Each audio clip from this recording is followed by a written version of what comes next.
mazuru Chineke mazuru Baginile Odigi Ebara Yagari Mole Chineke mazuru. Now listen. Amos 3 verse 3. The word of the Lord say, can two walk together except they agree? Say, Lord, bring us into agreement. Remove stubbornness, ego, and silent treatment. Teach us to choose unity over being right. In the name of Jesus. Eze mazuru magiri Makrondigi bara ya mole Chineke mazuru O mazuru magiri le Jehovah mazuru O mazuru Chineke mazuru O digi bara ya gari mole Chineke mazuru, o mazuru magio, Jehovah mazuru. Oh, Chineke mazuru, baginine, odiye maraya gari mole. Chineke mazuru.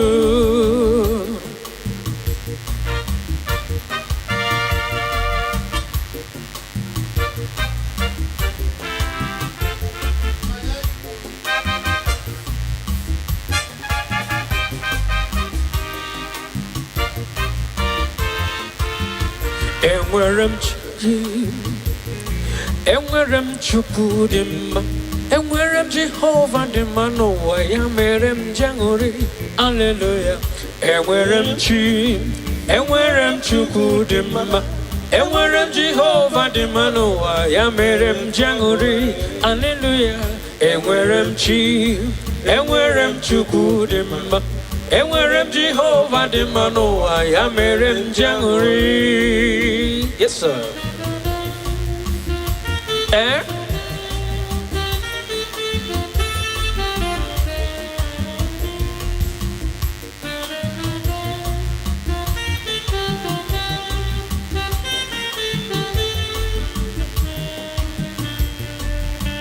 Enwerem Jesus n'ụtụtụ n'ehihie n'abalị mgbe niile.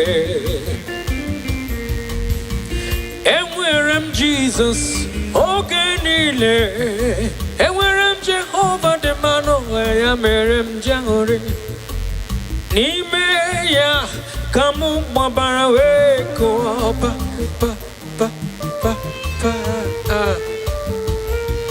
Maka na onye na-atụkwasị Chukwu obi dị ka ugwu Zion, ka na-apụghị wezuga n'ọnọdụ ya.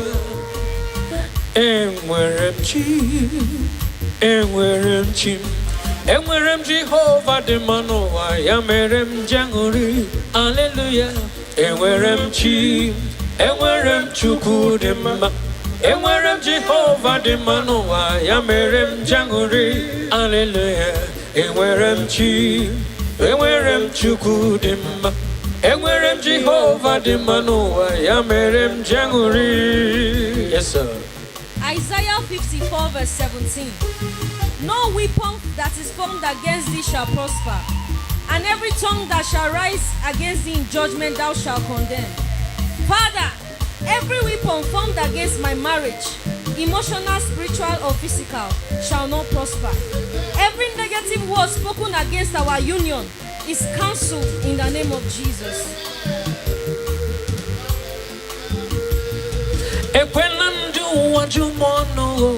Jehovah Chimo, Ekwelandu wajumono, Jehovah Chimo, Ekwelandu wajumono, Jehovah Chimo, Ekwelandu wajumono.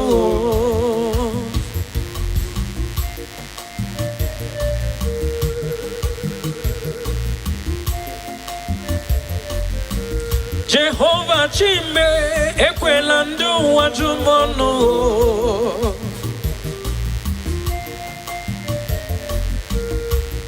Ephesians 6 verse 12. wrestle not against flesh and blood, but against principalities and powers, against spiritual wickedness. Say, Lord, help us not to fight each other. Open our eyes to see the real battle. Every unseen force causing confusion and conflict in our home be destroyed in the name of Jesus. Amen.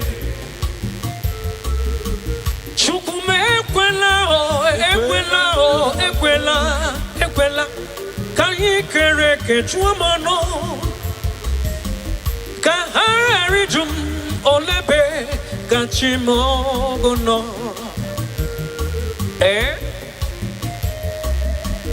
Eluigwe ekwela ka anyị kere eke chụọ mmanụ ka ha ghara ịjụ m olebe ka chi m ọgụ nọ.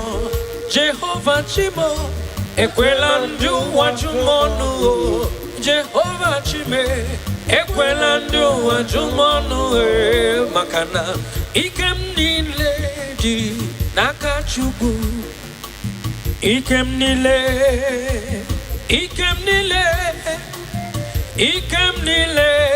dị n'aka Chukwu. Ike m dị n'aka ya. Ike m niile dị n'aka Chukwu. Ike m niile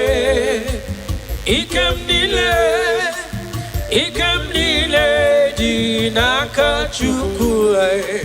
Ike m dị n'aka ya. Ike m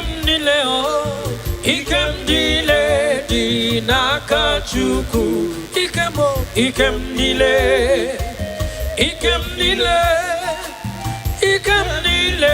dị n'aka Chukwu. Oh, ike dị n'aka ya.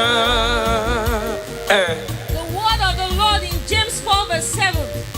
Submit yourself therefore to God. Resist the devil and he will flee from you. Say this prayer with me. Lord, we submit our marriage to you. Every force pushing us towards separation, we resist you now. Leave our home in the name of Jesus. Ike m niile nwere ezinụlọ m dịkwa n'ime ụka ya ume. Ike m dị n'aka ya.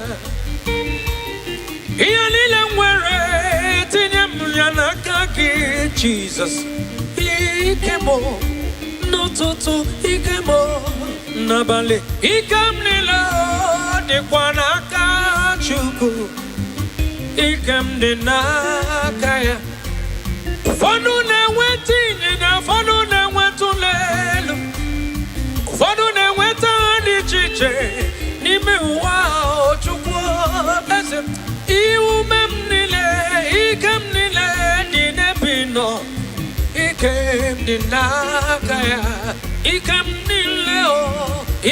niile dị n'aka Chukwu. Ike m niile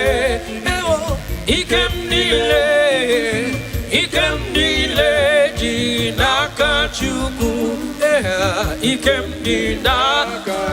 m niile dị n'aka Olisa. Ike m niile dị n'aka Chukwu. Ike m niile dị n'aka Chukwu na ike m dị n'aka m onwe m bụ ezi Chineke. Egwu ọbụla atụla gị nwachi m. Onwe m bụ ezi Chineke. Ụjọ ọbụla atụla gị. Onwe m bụ Jehova Nisi. Ụjọ ọbụla atụla gị. N'onwe bụkwa ezi Chineke. Ụjọ ọbụla atụla gị. Aghaghị m igosi onwe m n'elu ụwa. Abụ m ọkụ na-erere nwa m. Aghaghị m igosi onwe m n'elu ụwa. Abụ m Jehova Nisi. Agaghị m igosi onwe m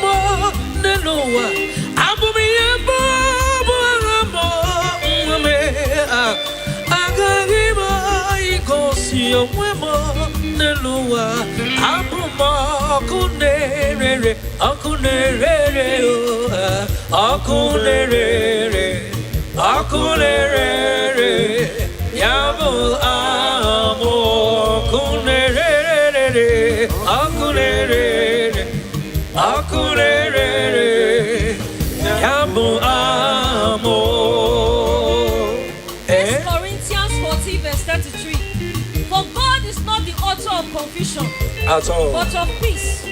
Say, Lord, every confusion, misunderstanding, and emotional chaos in our family be removed now in the name of Jesus. Let peace take over our home in Jesus' name. Amen.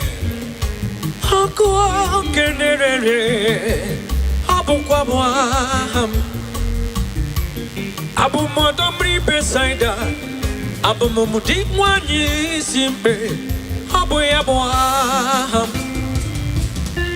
Oh, Gary Jendelu Miri Manamiri Mige Mibacha, Abu Mo Jehovah Elohim.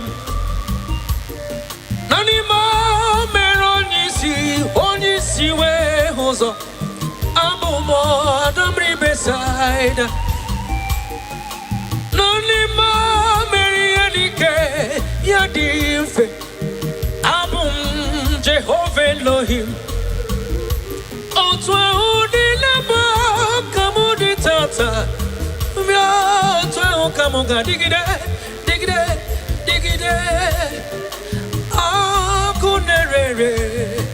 Akunerere Yabu Hamo Akunerere Akunerere Yabu amo Akunerere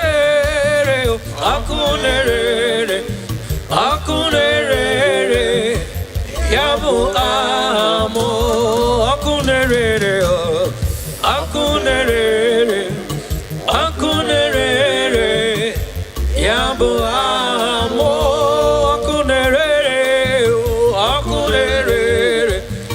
Akunerere Yabu amo And the word of the Lord in Mark 3 verse 25.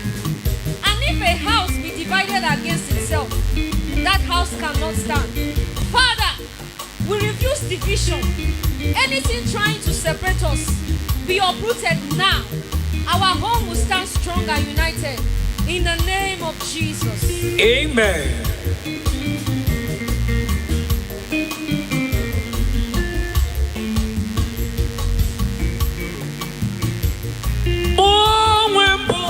Jehovah Elohim Jah Yahweh Boaham Moembo Jehovah Kenebina Titi Cherubim Kuwanine Wedere do Abumiyembo Boaham Magnodi Konye Ikam Akwa Kanera no Totune Nabali Apokwa amo Agai Bigosio Nelua Abumiyembo Akunerere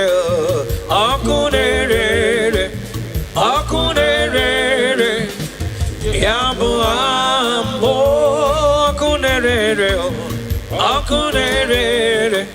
Akunerere Yabu amo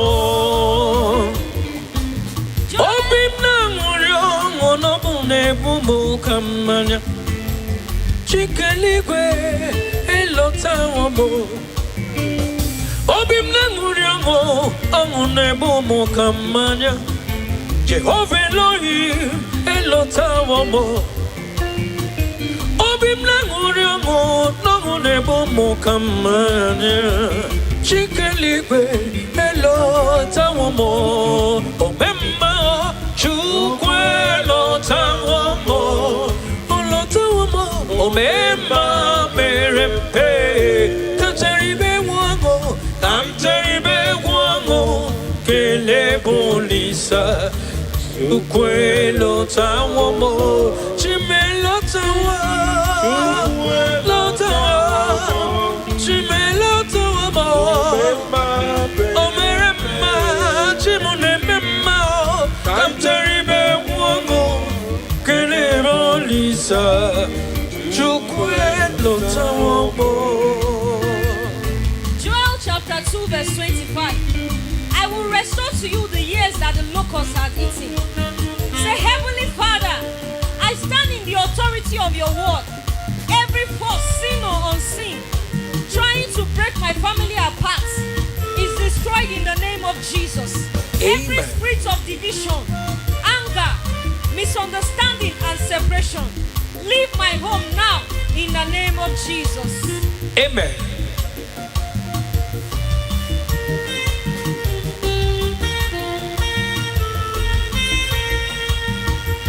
Imana chukwe lotawamo, oletawamo mwekuni be joromaju, agameteri be guamo, kelebe chukwolisa, ezendieze lotawamo, obirigwe lotawamo, chukune lotawone owa jorajo. Digi, Chuku Benigwe Chetaram, Chuku Lotawo, no Tonto Ne Nabale, Aquapuri Nabano Toto no Chiawa, Eba Wirokayome, Tatari Beguamo, Kele Polisa, Chuku Lotawo, Olotawo, Chuku Lotawo. Bema merempe chukume amtaribe guamo kele polisa chukwelo tawomo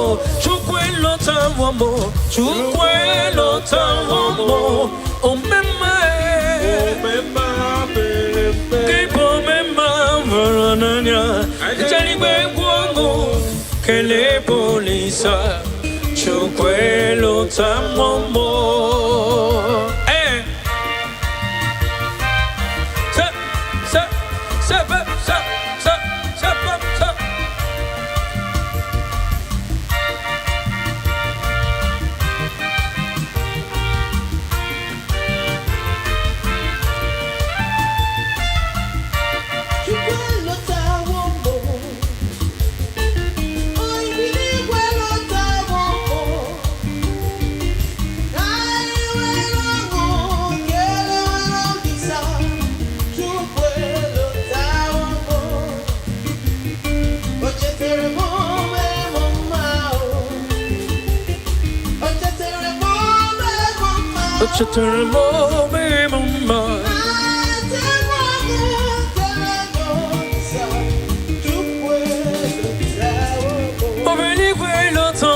Chukwelo tamomo. Yes, sir. Exodus 14 verse 14. The Lord shall fight for you, and ye shall hold your peace. Say, Father, fight for my marriage. Where I am weak, be strong. Every battle I cannot see, fight it for my family. We will not be defeated in the name of Jesus.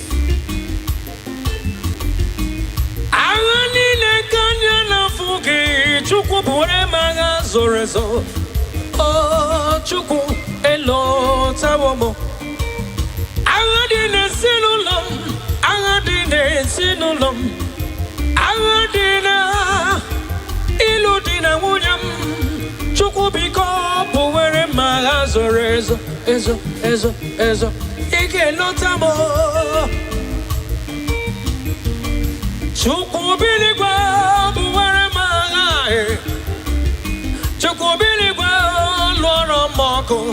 Fight my battle in the morning, in the day, in the night. So come on,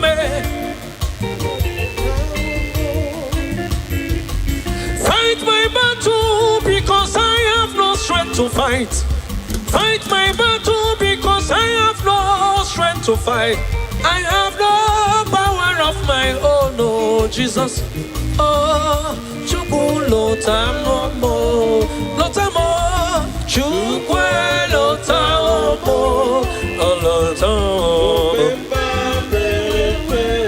Oh, mama, kelebe, lisado,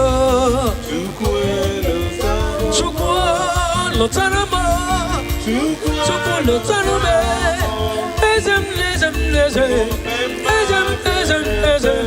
Oh, memalotam, Wago, Kele Bolisa, Chukwelo Tamomo, Ezem, Nadendo, Ezem, Nadendo, Ezem, Nadendo,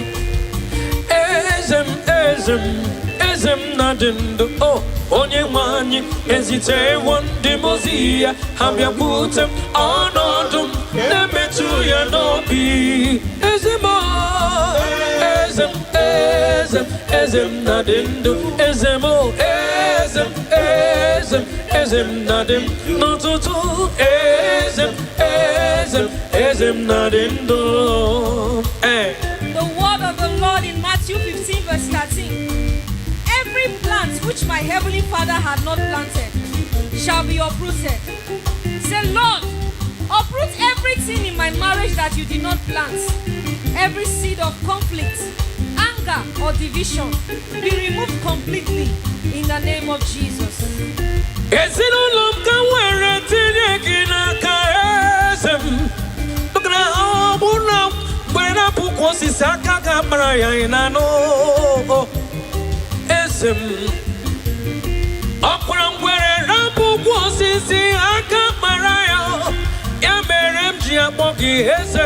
Ezem Nadendo.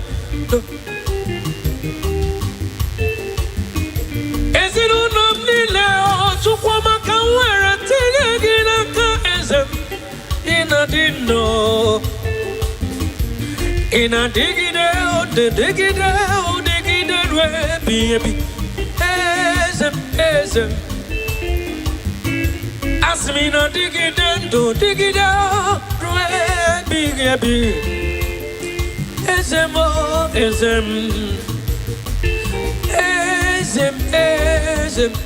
Nadendo. Ezem Nadendo.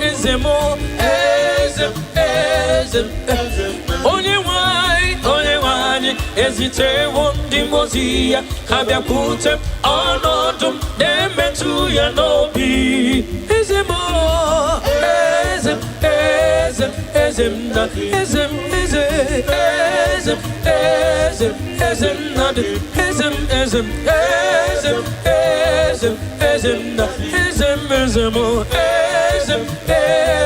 Ezem Nadendo. Psalm 127 verse 1.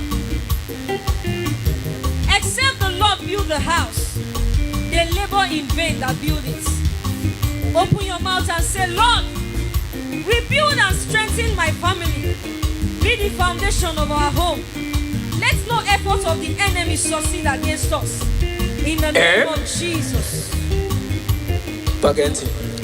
Obruna chukwe wugulo nefu konye cheneche.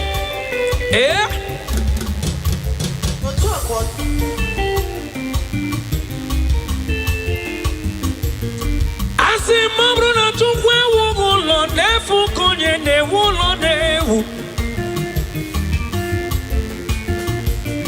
Obruna Jehova chego bodo nefu konye cheneche. Makano birigwe bukwoka yome. Makano eze bukwoka yome. Iyama abumi yambu bwa hachimo. Ozite wandi mozi yaka habya putem. Kabarumu no bwakam. Ka ngari mobio kumo na kumbe ozite woni muzia ka buru mo no bwaka ka ngari mobio kumo na kumbe kume mwere bu Jesus kume mwere bu okayome kume mwere bu Jesus ahaya bu Emmanuel ujira sarofa bu ahaya onye gari jenelu mmiri emike mi mancha onye gari jenelu mmiri emike mi mancha onye si hụrụ ya wee hụ ụzọ onye kwuru hụrụ ya wee jee ije nwa mkpụrụ hụrụ ya wee rie mgbemgbe ọzọ ọ dịghị onye dị ka chimo ọ na-akpọgide chim si n'ebighị ebi ruo n'ebighị ebi onweghị onye dị ka chim ọ dịghị onye dị ka chim ezem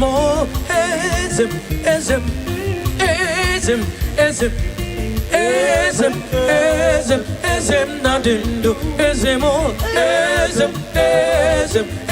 na dindu ezem na dindu onye nwanyị ezitewo ndị mozi ya ha bịakwute m ọnọdụ m na-emetụ ya n'obi ezem na dindu. Isaiah 10 verse 27. And the yoke shall be destroyed because of the anointing. Say, Lord, every yoke of conflict, oppression, and emotional burden in my marriage be broken now in the name of Jesus. Amen. We walk in freedom and peace in the name of Jesus Christ.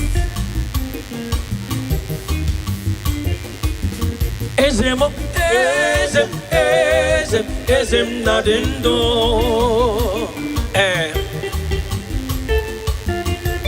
Odigo nyoso kemwere odigo nyoso even odigo nyoso nelu wanara odigo nyoso nali Jesus niru nali Jesus na kwanazo nali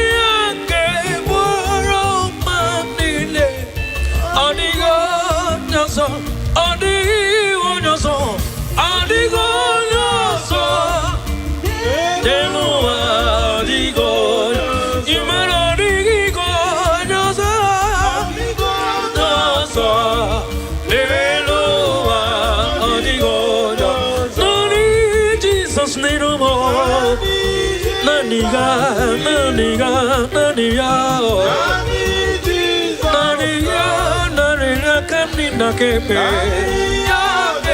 urom amnine asimo digonyoso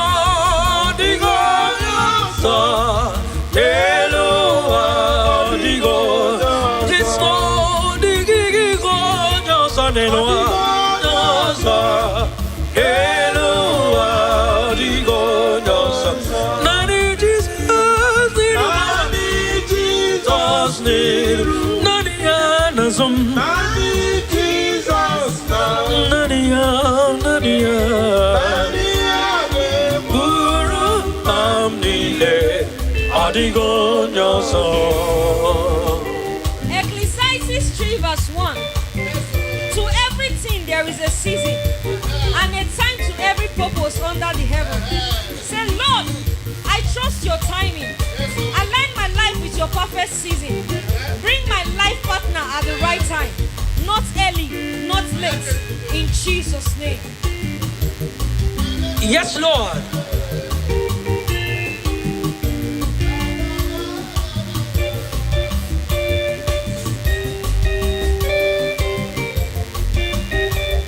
Asimo di konyoso, adigonyoso, Eloa, adigonyoso, adigonyoso, Eloa, adigonyoso, Nari Jesus, nirum nasumo, Jesus, when you look in the ge worom pandine odigo nyoso.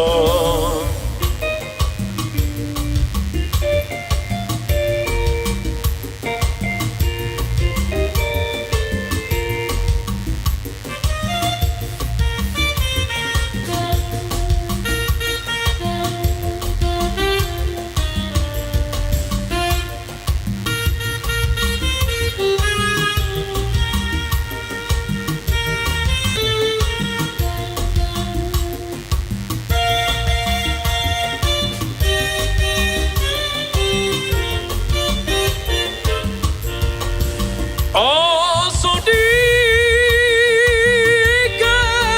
gama imakwana meridi gangameriwa nemo yemike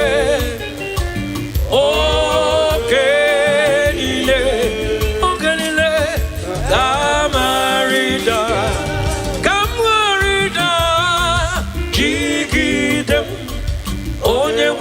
Jesus, jigidem, tupu jigidem, oh jigidem,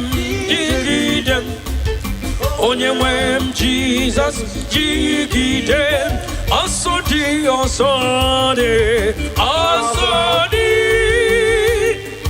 Kama,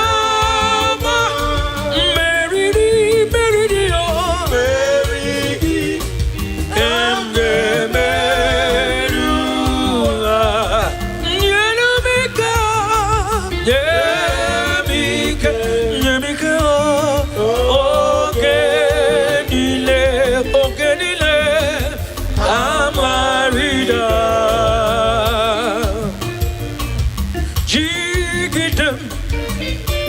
oh, Jesus, jigidem, oh, jigidem, oh, jigidem. Ebe maloko wagari pumo, Jesus, jigidem, oh, so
mazuru Chineke mazuru Baginile Odingi Baraya Rimole Chineke mazuru. Now listen. Amos 3 verse 3. The word of the Lord say, can two walk together except they agree? Say, Lord, bring us into agreement.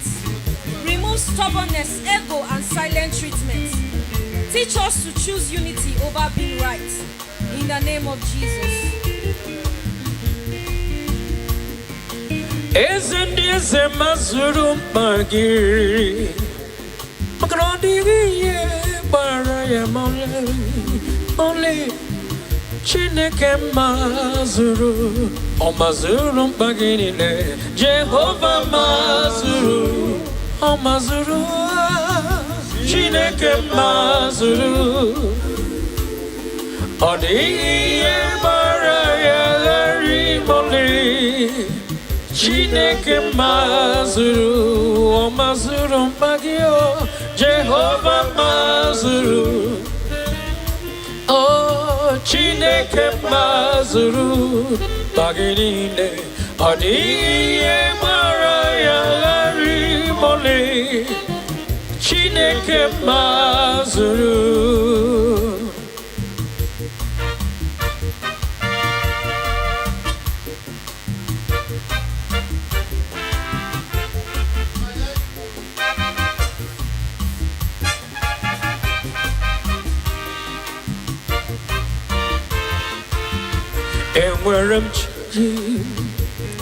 Enwerem Chukwu dị mma enwerem Jehova dị mma n'ụwa ya mere m jangori hallelujah enwerem Chukwu dị mma enwerem Jehova dị mma n'ụwa ya mere m jangori hallelujah enwerem Chukwu dị mma enwerem Jehova dị mma n'ụwa ya mere m jangori. Yes sir.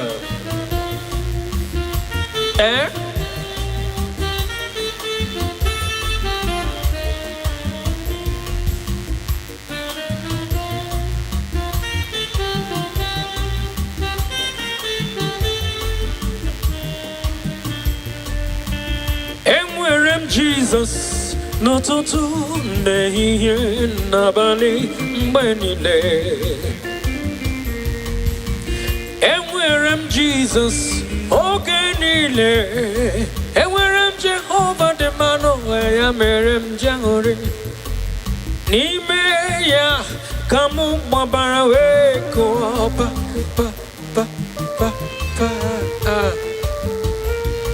maka na onye na-atụkwasị Chukwu obi dịka ugwu Zion ka na-apụghị wezuga n'ọnọdụ ya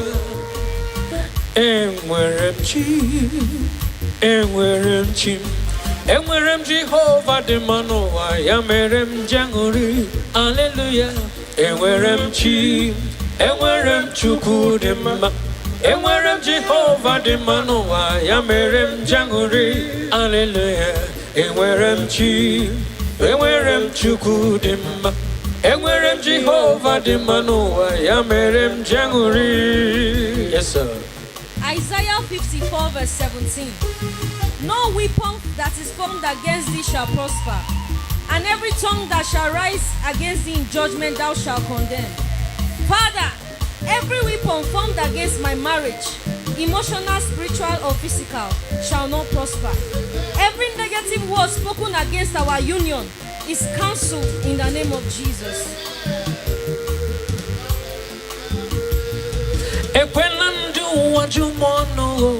Jehovah Chimo, Ekwelandu wajumono, Jehovah Chimo, Ekwelandu wajumono, Jehovah Chimo, Ekwelandu wajumono.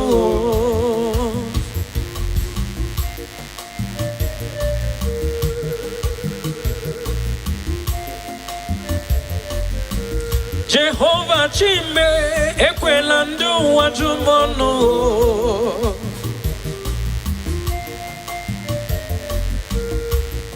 Ephesians 6 verse 12. flesh and blood, but against principalities and powers, against spiritual wickedness. Say, Lord, help us not to fight each other. Open our eyes to see the real battle.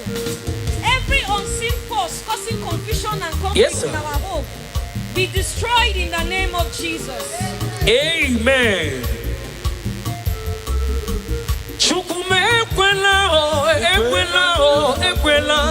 Ekwela kanyi kereke chuamano kaharijum olebe kachimogono ekwela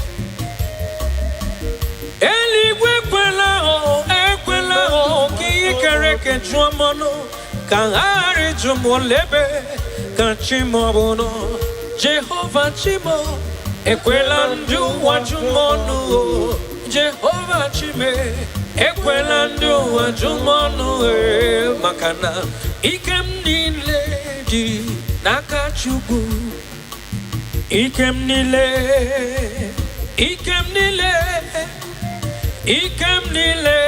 di nakachugu ikem di nakaya ikem nile di nakachuku ikem nile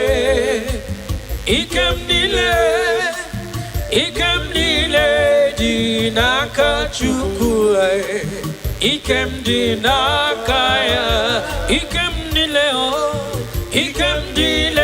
di nakachuku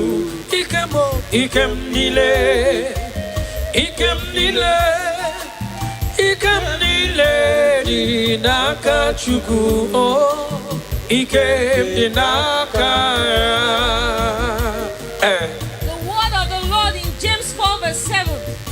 Submit yourself therefore to God.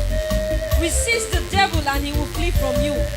Say this prayer with me. Lord, we submit our marriage to you. Every force pushing us towards separation, we resist you now. Leave our home in the name of Jesus. Ikem nile mwere ezinulom dikwa ni mokayome ikem di nakaya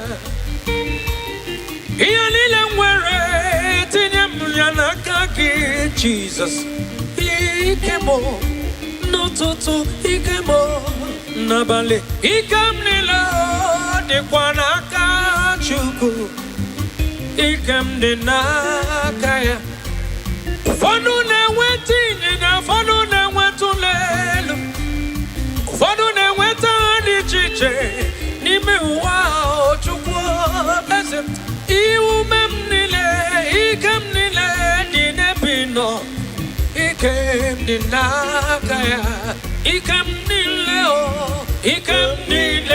di nakachuku Ikem nile di nakachuku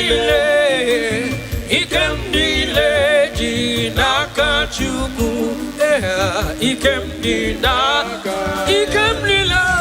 nakolisa ikem di nakachuku ikem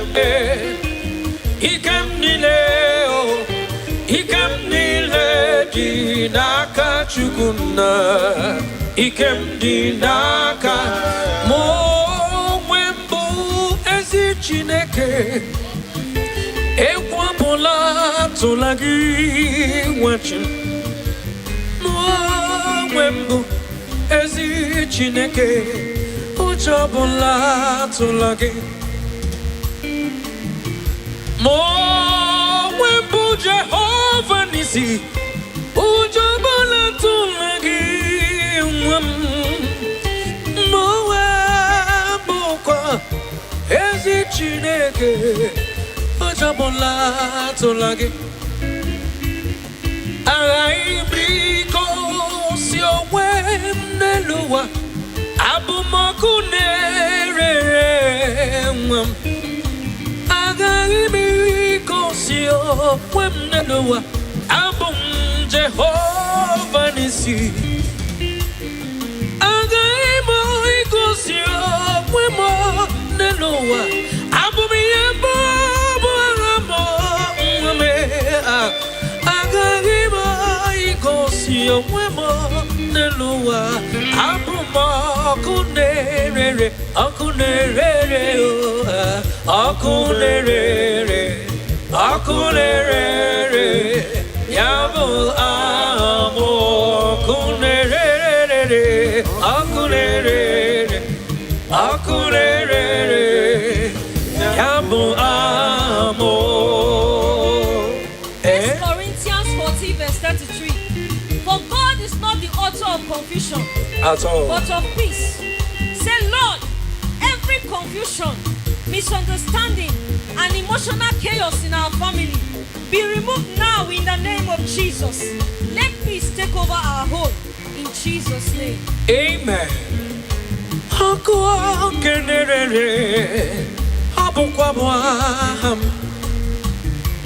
Abu Modomri Besaida, Abu Mumudik Wani Simbe, Abu Yabuaham.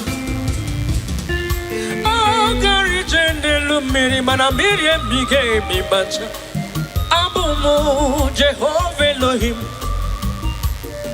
Nanima Meronisi, Onisi We Hozo, Abu Modomri Besaida. Nanima Merianike Yadife Abum Jehovah Elohim Otwa Udilaba Kamudi Tata Otwa Okamuga Digide Digide Digide Akunerere Akunerere Yabu Hamo Akunerere Akunere, Akunere, Yabu Amo, Akunere, Akunere, Akunere, Yabu Amo, Akunere, Akunere, Akunere, Yabu Amo, Akunere.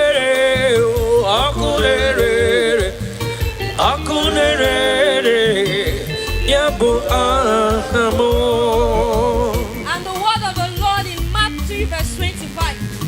And if a house be divided against itself, that house cannot stand. Father, we refuse division. Anything trying to separate us, be uprooted now. Our home will stand strong and united. In the name of Jesus. Amen.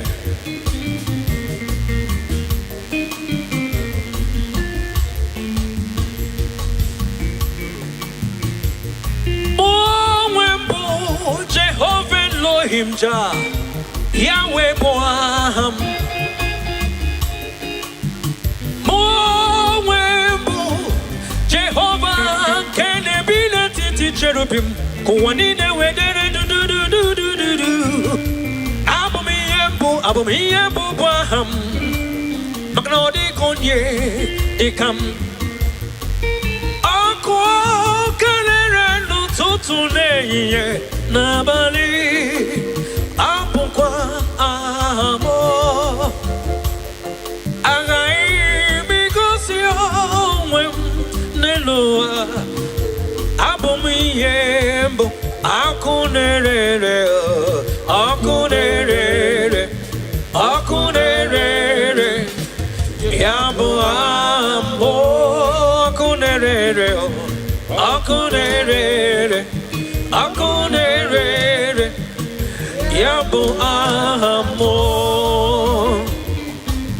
Obim Namuryo Monobune Bumu Kamanya Chikaligwe Elota Wamo Obim Namuryo Amune Bumu Kamanya Jehovah Elohim Elota Wamo Obim Namuryo Nebo Mokamanya Chikaligwe Hello Tawamo Obemba Chukwelo Tawamo Olo Tawamo Obemba Merempe Kataribe Wago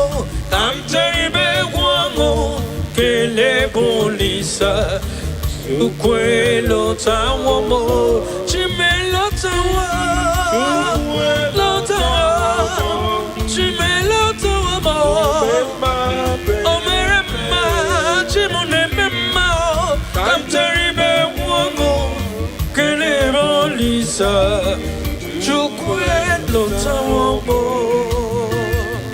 Joel chapter 2 verse 25. I will restore to you the years that the locusts had eaten. Say, Heavenly Father, I stand in the authority of your word.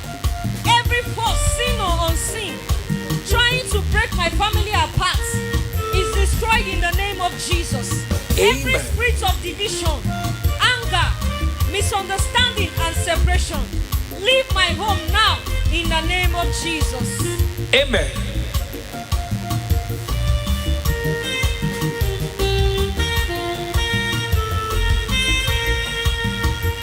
Imana chukwe lotawo mo, oletawo mo mwenkuni be joromaju, agameteri be buango, kelebe chukwo lisa, ezendieze lotawo mo, obirigwe lotawo mo, chukune lotawo ne owa jorajo. Body kolila na digi, chuku benigwe chetaram, chuku lotawo mo. No tonto ne na bale, aquapuri di na bale utoto no chiawawa. Eba wiro kayome, katari be wamo, kele polisa. Chukwe lotawo mo, olotawo mo. Chukwe lotawo mo, olotawo me. Bema merempe, chukume. Amtari be wango, kele polisa. Chukwe lotawo mo, chukwe lotawo mo, chukwe lotawo mo. Omema, omema merempe.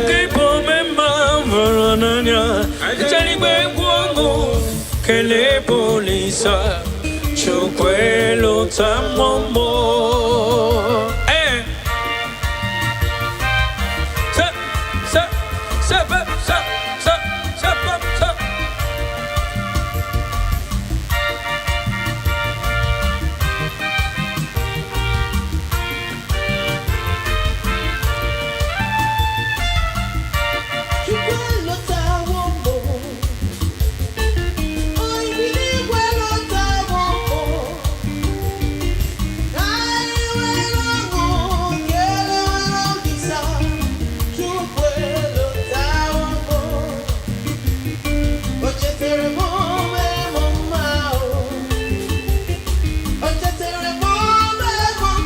Chaturmo me mama,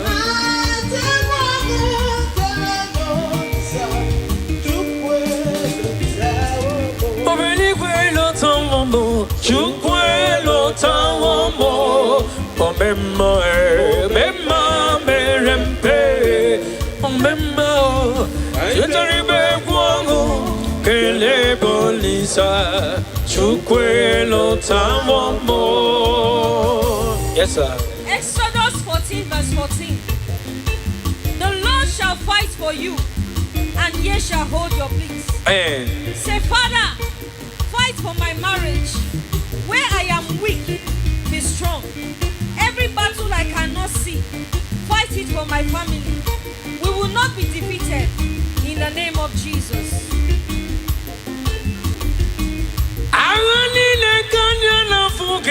Chukwu bore maga zorezo, oh chukwu elotawo mo.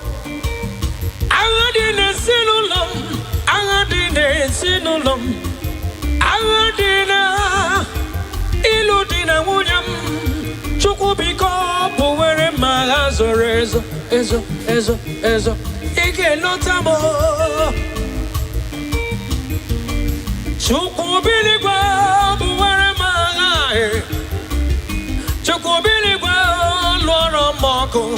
Fight my battle in the morning, in the day, in the night. So come on,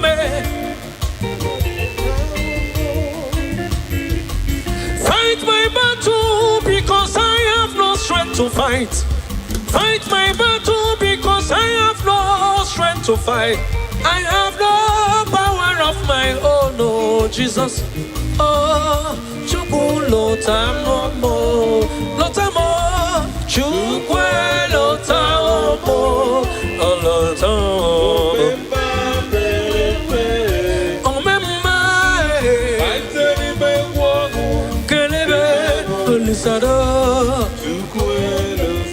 Chukwu lotarama, Chukwu lotarama, ezem.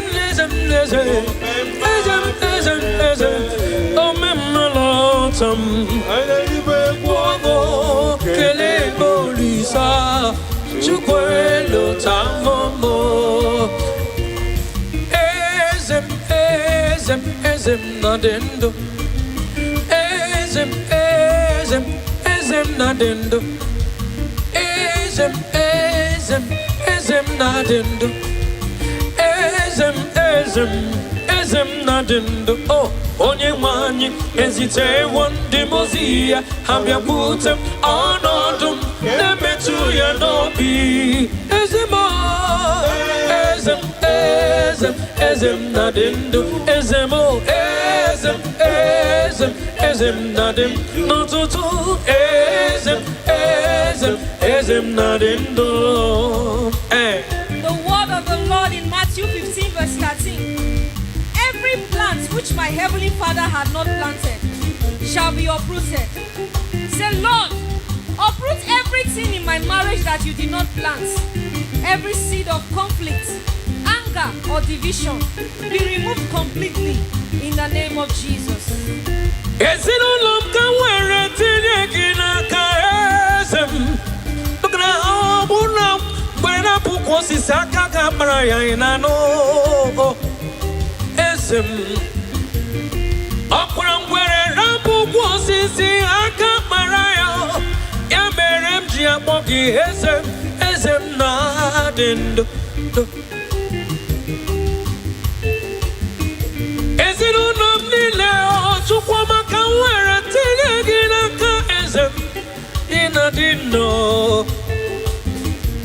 Ina digide baby. Ezem. Asmina digide baby. Ezem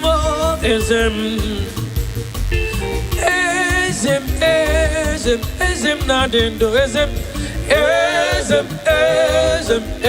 nadendo.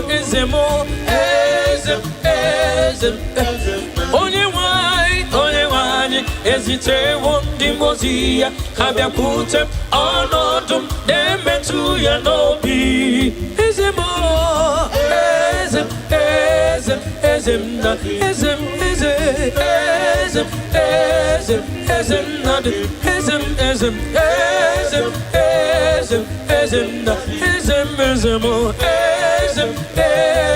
Ezem nadendo. Psalm 127 verse 1. Except the Lord build the house, they labor in vain that build it. Open your mouth and say, Lord, rebuild and strengthen my family. Be the foundation of our home. Let no effort of the enemy succeed against us. In the name of Jesus. Pagenti. Abruna chukwe wugulo nefu konye cheneche.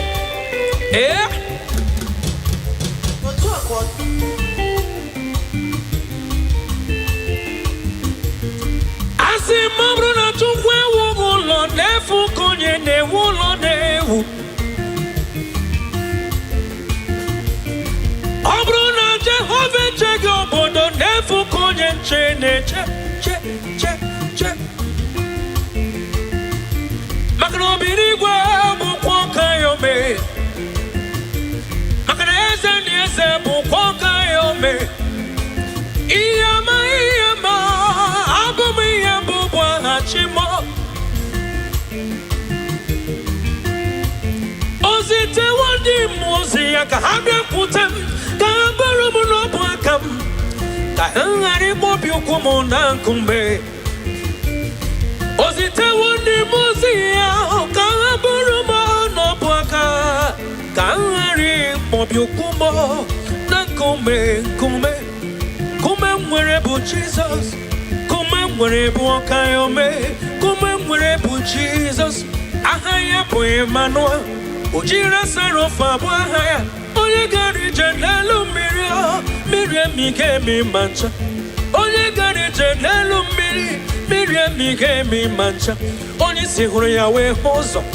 Onye kura huru ya we change. Mangura huru ya we wembe mbozo. Odigonye dikachimo. Ona bugide chim chim. Sina biyebi ro nebiyebi.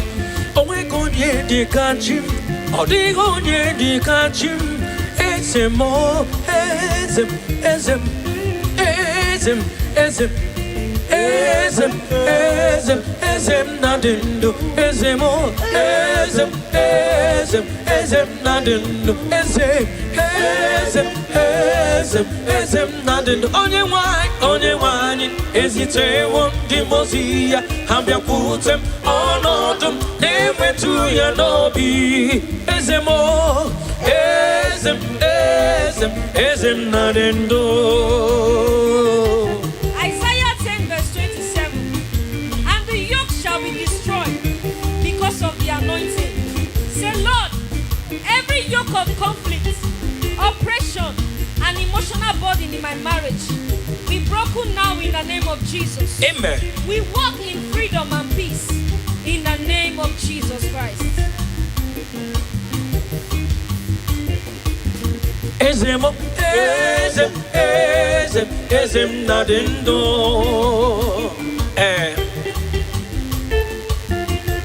Odigo nyoso, kemwere.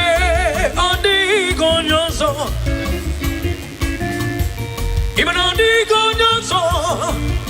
Nelu wanara, odigo nyoso. Nali Jesus niru, nali Jesus na kwanazo, nali ake boro manile, odigo nyoso, odigo nyoso, odigo nyoso, telu odigo, imano odigo nyoso, nyoso.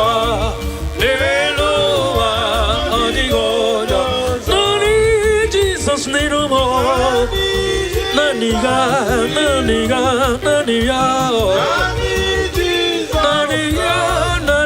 kamnina kepe, yabe, urom amnine. Asimo, digo nyoso,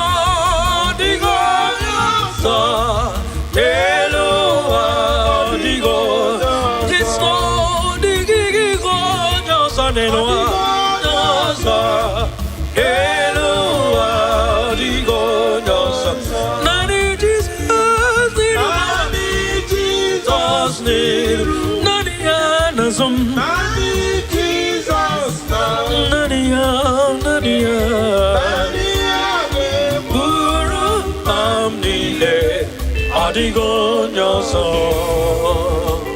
Ecclesiastes 3 verse 1.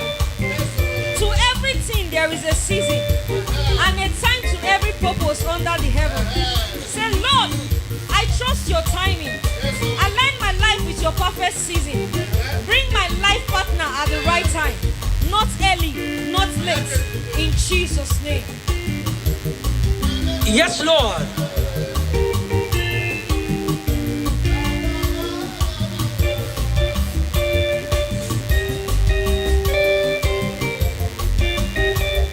Asimo digo nyoso, adigo nyoso, deloa, adigo nyoso, adigo nyoso, adigo nyoso, deloa, adigo nyoso. Nari Jesus nirum nasumo, Jesus, when he look in the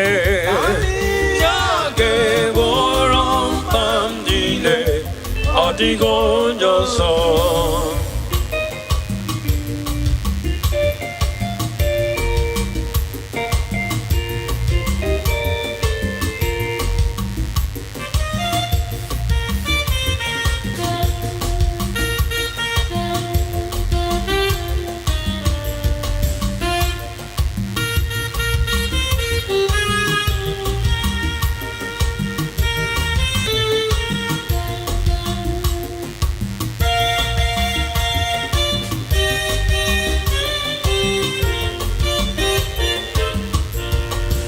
Also digam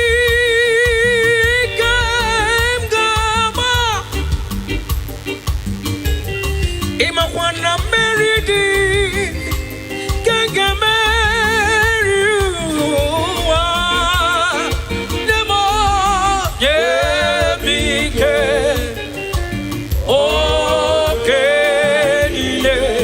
okenile damarida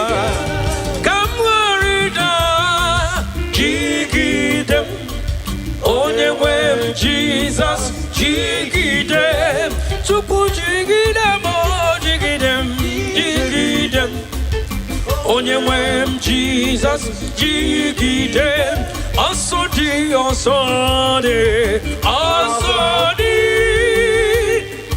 Kama, meridi, meridi, oh, meridi, kemgeme.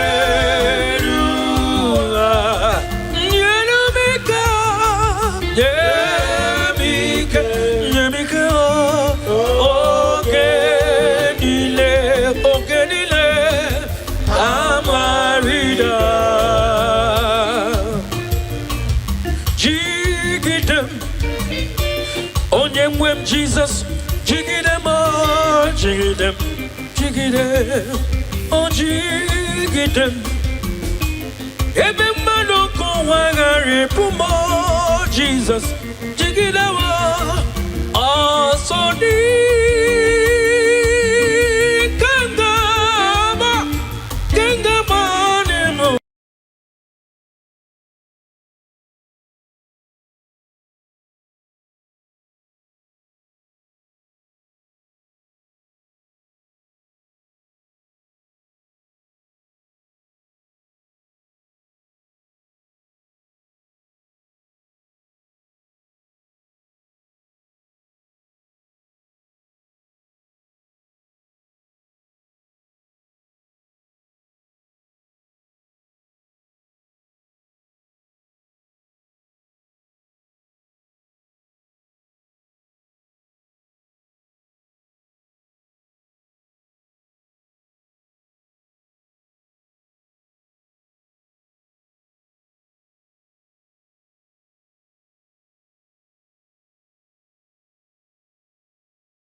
mazuru Chineke mazuru Baginile Odingi Baraya Rimole Chineke mazuru. Now listen. Amos 3 verse 3. The word of the Lord say, can two walk together except they agree? Say, Lord, bring us into agreement.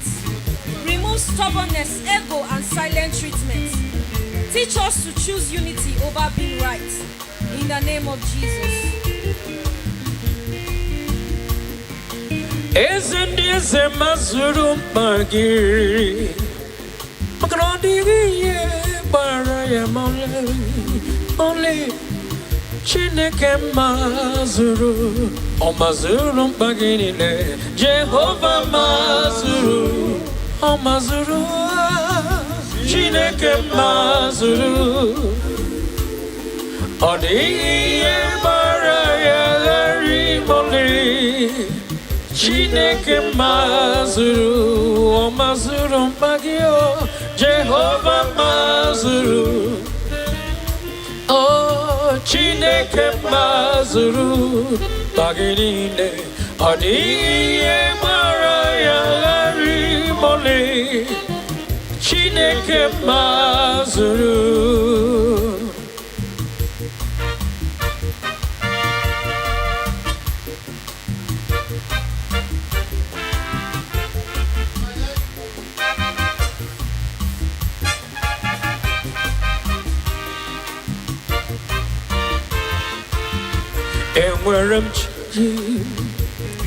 Enwerem Chukwu dị mma enwerem Jehova dị mma n'ụwa ya mere m jangori hallelujah enwerem Chukwu dị mma enwerem Jehova dị mma n'ụwa ya mere m jangori hallelujah enwerem Chukwu dị mma enwerem Jehova dị mma n'ụwa ya mere m jangori. Yes sir.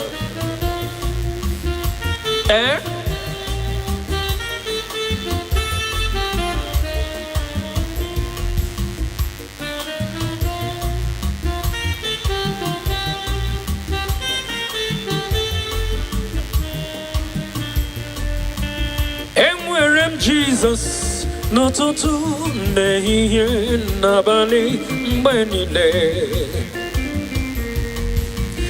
enwerem Jesus oge niile enwerem Jehova dị mma n'ụwa ya mere m jangori n'ime ya ka m gbabara wee kụọ pa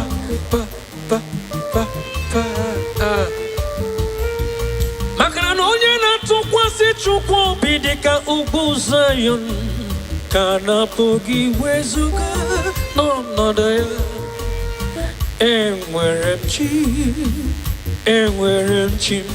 enwerem Jehova dị mma n'ụwa ya mere m jangori hallelujah enwerem Chukwu dị mma enwerem Jehova dị mma n'ụwa ya mere m jangori hallelujah enwerem Chukwu dị mma enwerem Jehova dị mma n'ụwa ya mere m jangori. Yes sir. Isaiah 54 verse 17. No weapon that is formed against thee shall prosper, and every tongue that shall rise against thee in judgment thou shalt condemn. Father, every weapon formed against my marriage, emotional, spiritual, or physical, shall not prosper. Every negative word spoken against our union is cancelled in the name of Jesus.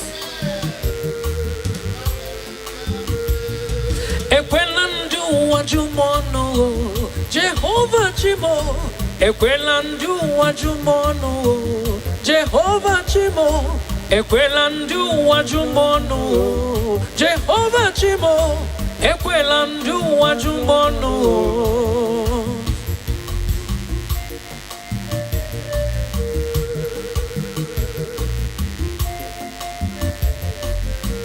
Jehovah Chime, Ekwelandu wajumono.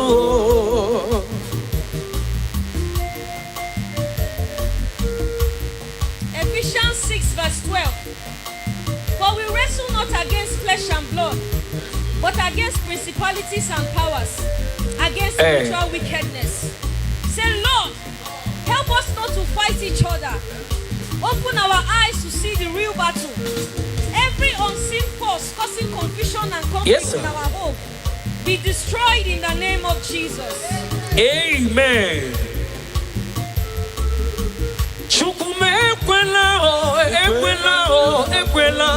Ekwela ka anyị kere eke jụọ mmanụ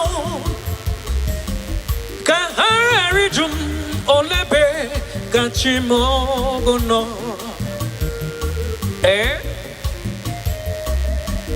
Eluigwe ekwela ka anyị kere eke jụọ mmanụ ka ha ghara ịjụ m olebe ka chi m ọgụ nọ.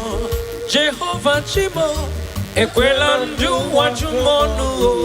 Jehovah Chime, ekwela ndị ụwa jụ m ọnụ. Maka na ike m niile dị n'aka Chukwu. Ike m niile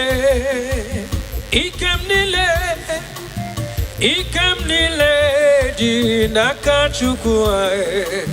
Ike m dị n'aka ya. Ike m niile dị n'aka Chukwu. Ike m niile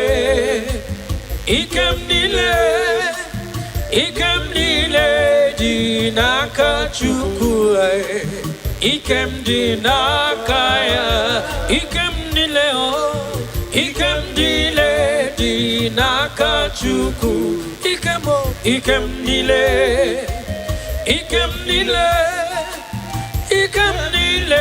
dị n'aka Chukwu.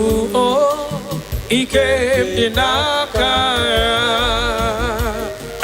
The word of the Lord in James 4 verse 7. Submit yourself therefore to God. Resist the devil and he will flee from you. Say this prayer with me. Lord, we submit our marriage to you. Every force pushing us towards separation, we resist you now. Leave our home in the name of Jesus. Ike m niile, ihe niile m nwere, ezinụlọ m dịkwa n'ime ụka ya ome. Ike m dị n'aka ya. Ihe niile m nwere, tinye m ya n'aka gị, Jesus. Ike m n'ụtụtụ, ike m n'abalị, ike m niile dịkwa n'aka Chukwu. Ike m dị n'aka ya. Ụfọdụ na-enweta ịnyịnya, ụfọdụ na-enweta ụlọ elu, ụfọdụ na-enweta ha dị iche iche n'ime ụwa Chukwu. Eze iwume m niile, ike m niile dị n'ebe ị nọ. Ike m dị n'aka ya. Ike m niile dị n'aka Chukwu.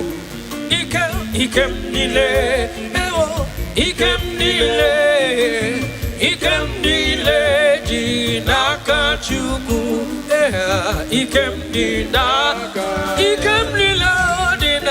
Olisa. Ike m niile dị n'aka Chukwu. Ike m niile dị n'aka Chukwu na. Ike m dị n'aka mụ onwe m bụ ezi Chineke. Egwu ọbụla tụla gị nwachi. Mụ onwe m bụ ezi Chineke. Ụjọ ọbụla tụla gị. Mụ onwe m bụ Jehova Nisi. Ụjọ ọbụla tụla gị. Mụwe bụkwa ezi Chineke. Ụjọ ọbụla tụla gị. Aghaghị m igosi onwe m n'elu ụwa. Abụ m ọkụ na-ere nwa m. Aghaghị m igosi onwe m n'elu ụwa. Abụ m Jehova Nisi. Agaghị m igosi onwe m Nelua, Abumiyambo, me, Agariba, Igosio, Wemo, Nelua, Abuma, Kunere, Akunere,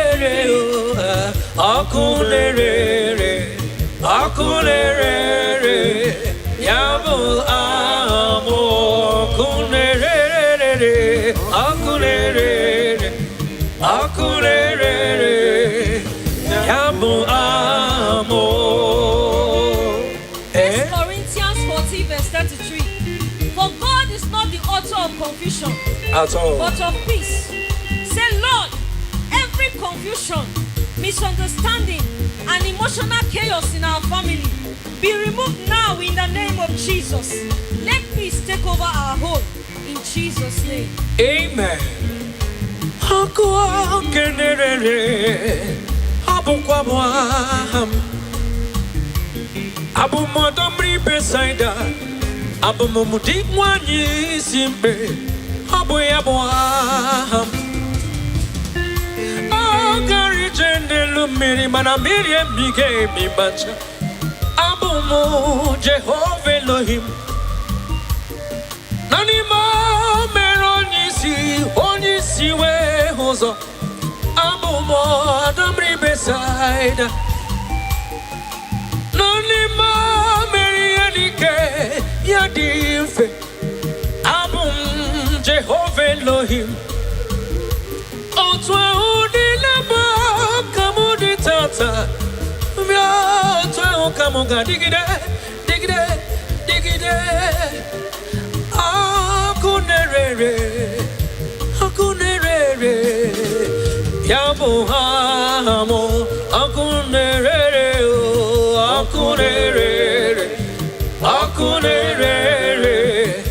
Yabu amo, Akunere, Yabu amo,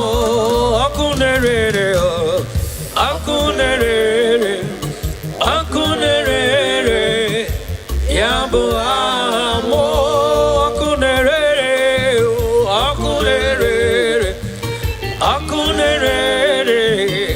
Yabu amo. And the word of the Lord in Mark 3 verse 25. And if a house be divided against itself, that house cannot stand. Father, we refuse division.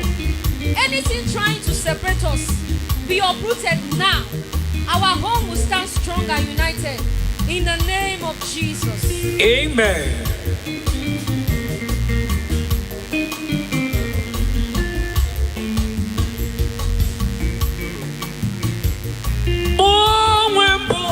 Jehovah Elohim Jah, Yahweh Boaham.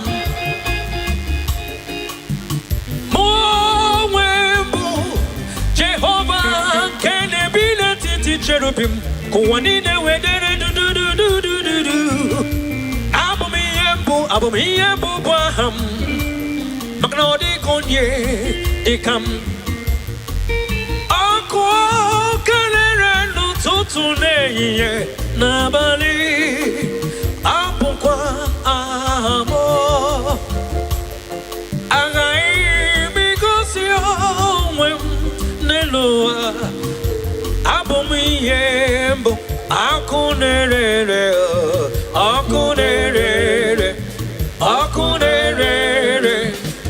Yabu amo, Akunere, Yabu amo.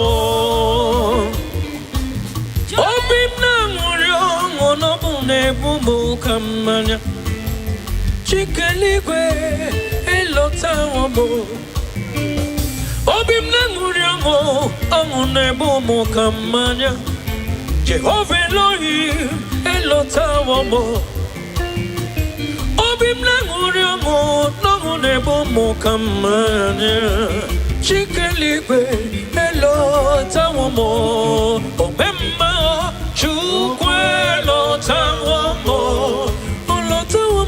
Omema merempe Kateribe wango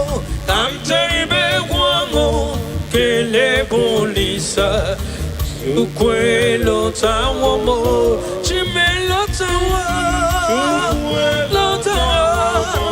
chime lotawo mo omerema chimune mema kamteribe wongo kele bolisa ukwe lotawo mo.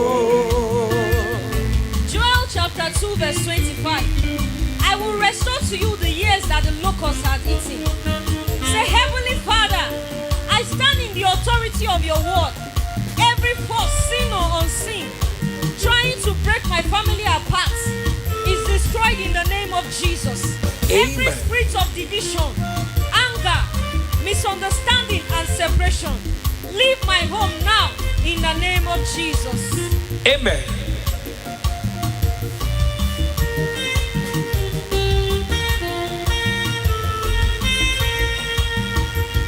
Imana chukwe lotawo mo oletawo mo mgbe kwuni be juru maju aga meteri be gwuo kelebe chukwu olisa eze ndị eze lotawo mo obinigwe lotawo mo chukwu na lota onye ụwa juru ajụ bodi kolilanya na digi chukwu binigwe chetara chukwu elotawo mo n'ụtụtụ n'ehihie n'abalị akwapụrụ dị n'abalị ụtụtụ ọnụ ọchị awawo ebe nwere ọka ya ome tatara ibe gwụọ kelee bolisa chukwu elotawo mo olotawo mo chukwu elotawo mo olotawo me mema merempe chukwu me akteribe gwamo kele bolisa chukwu elotawo mo chukwu elotawo mo chukwu elotawo mo omema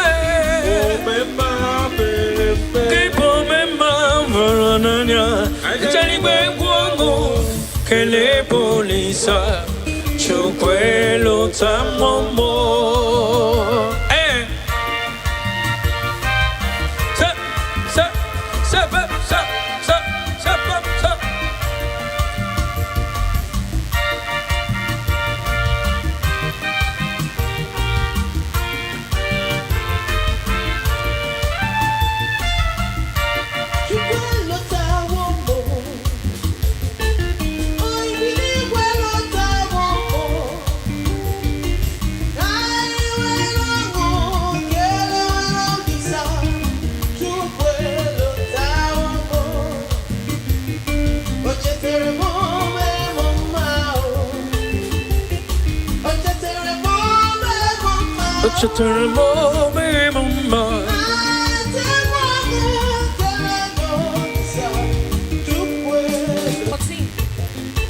The Lord shall fight for you, and ye shall hold your peace.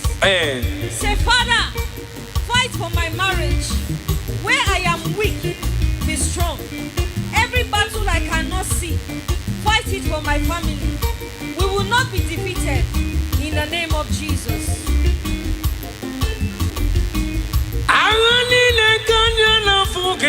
Chukwu bure maga zorezo oh chukwu elotawo mo agadi nesinulom agadi na iludina wunyam chukwu biko bure maga zorezo ezo ike lotamo chukwu biligwa bure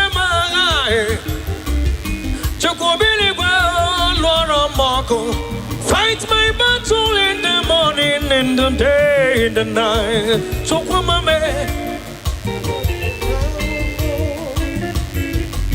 fight my battle because I have no strength to fight. Fight my battle because I have no strength to fight. I have no power of my own, oh Jesus. Oh, Chukwu lotamo,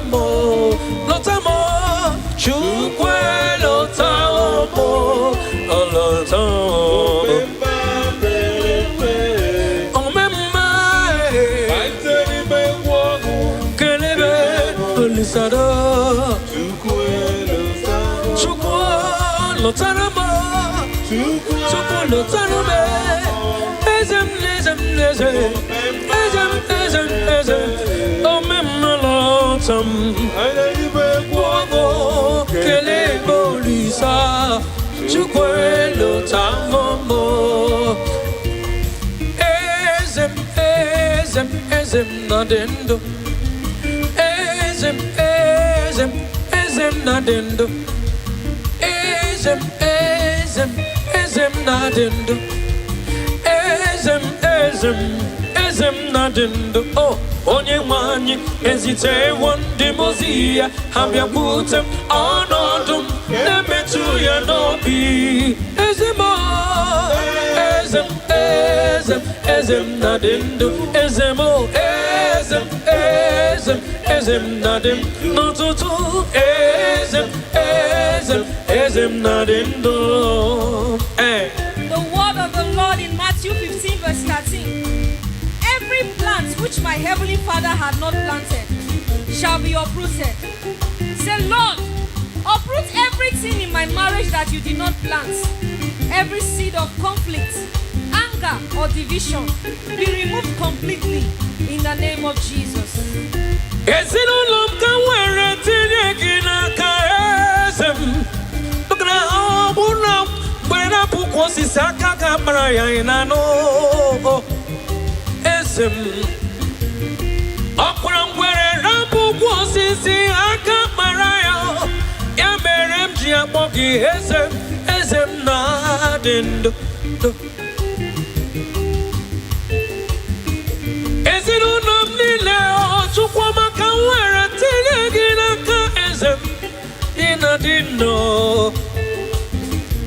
Ina digide o digide baby ezem asmina digide do digide baby ezem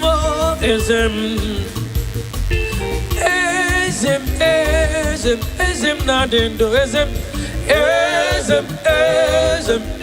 nadendo ezemo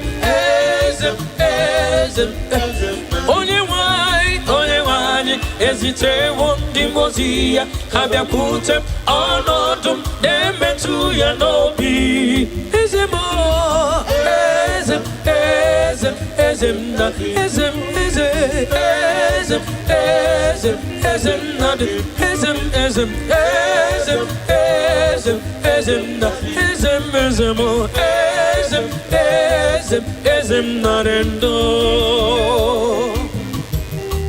Psalm 127 verse 1. Except the Lord build the house, they labor in vain that build it. Open your mouth and say, Lord, rebuild and strengthen my family. Be the foundation of our home. Let no effort of the enemy succeed against us. In the name of Jesus. Pagenti. Abruna chukwe wugulo nefu konye ncheneche.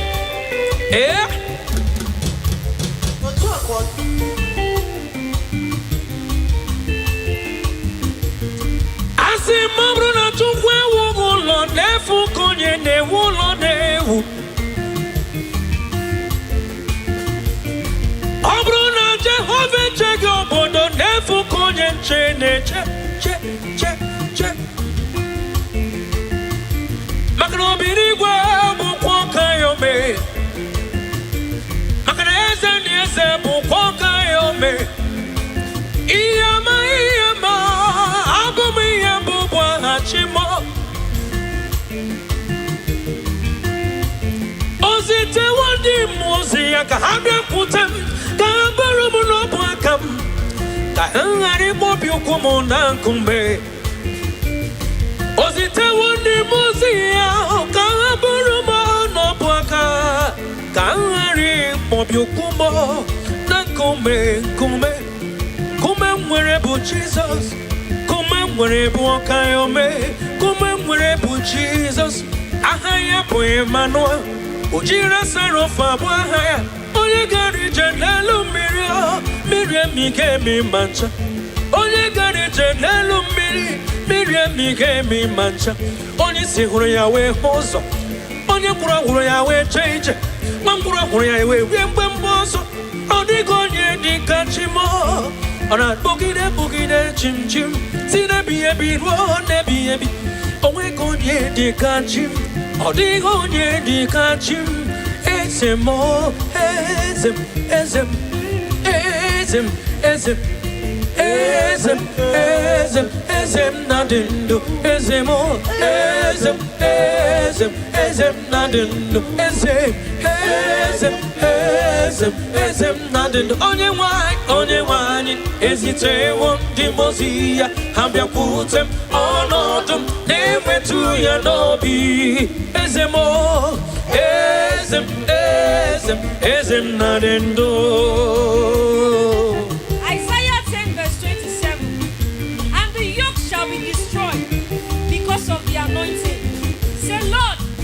Every yoke of conflict, oppression, and emotional burden in my marriage be broken now in the name of Jesus. Amen. We walk in freedom and peace in the name of Jesus Christ. Ezemo, ezem, ezem, ezem na dendo. Odigo nyoso.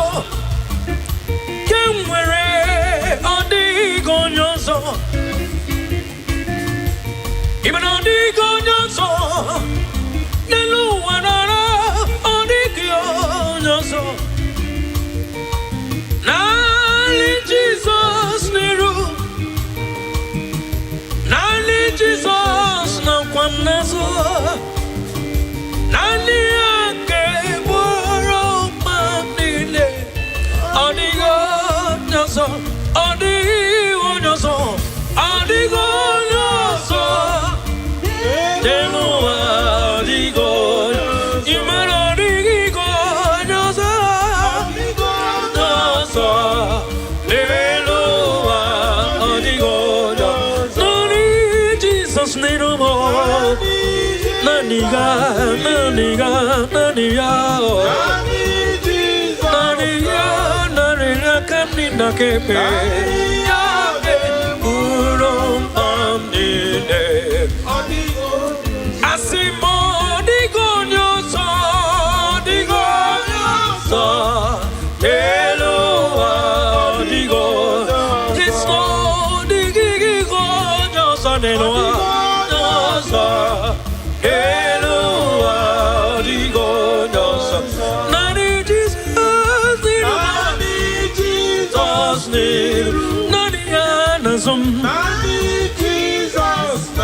Ecclesiastes 3 verse 1.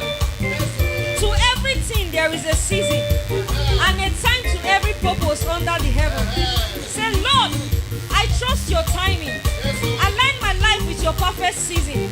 Bring my life partner at the right time. Not early, not late. In Jesus' name. Yes, Lord.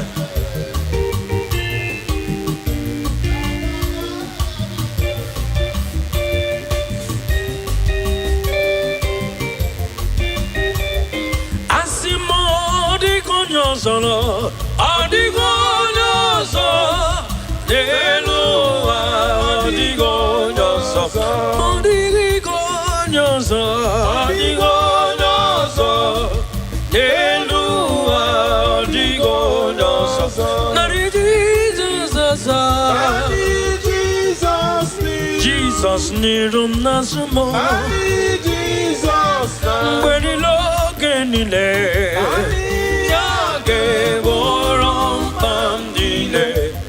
Adigoñoso.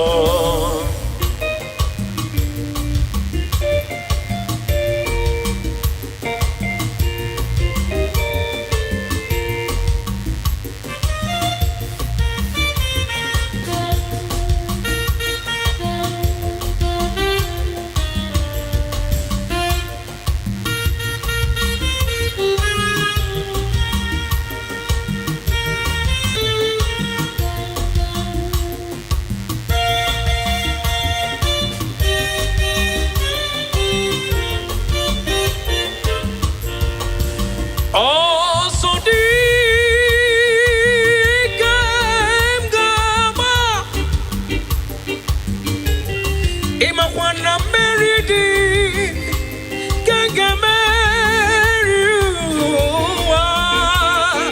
Nemo Yemike